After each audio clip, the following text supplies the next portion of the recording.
ফাঁকা সেট, যে সেটের উপাদান সংখ্যা শূন্য বা কোনো উপাদান নেই তাকে ফাঁকা সেট বলে। যে সেটের উপাদান সংখ্যা শূন্য বা কোনো উপাদান নেই তাকে ফাঁকা সেট বলে।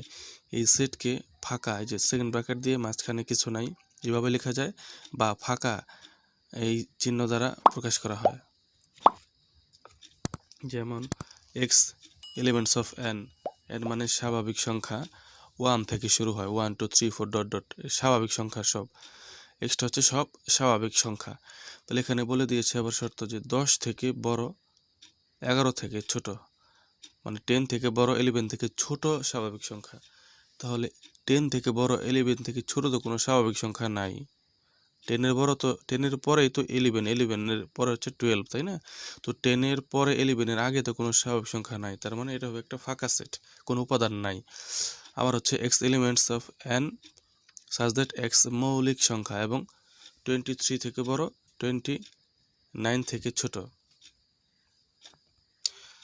তাহলে আমরা দেখতে পাচ্ছি মৌলিক সংখ্যা, আমরা মৌলিক সংখ্যা জানি, যে সংখ্যাকে ভাঙলে ওই সংখ্যা আর 1 পাওয়া যায় সেটা হচ্ছে মৌলিক সংখ্যা।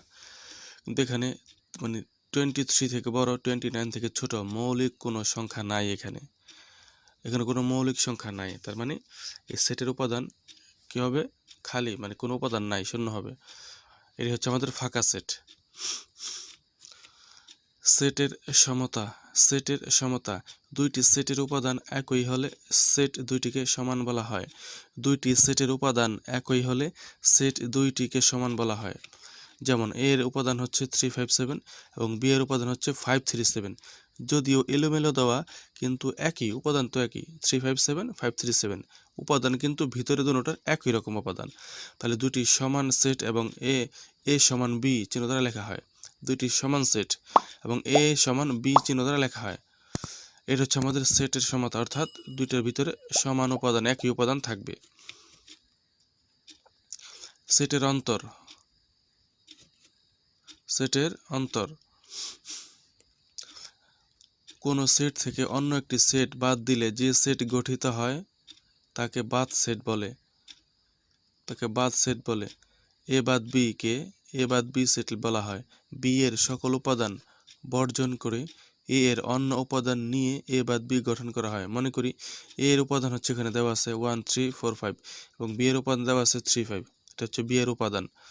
তাহলে আমরা লিখতে পারি সেট এ থেকে সেট বি এর উপাদানগুলো বাদ দিলে যে সেটটি হয় তা এ বাদ বি, বা এ বাদ, এইভাবে লেখা যায়, এইভাবে লেখা যায়, এইভাবে লেখা যায়।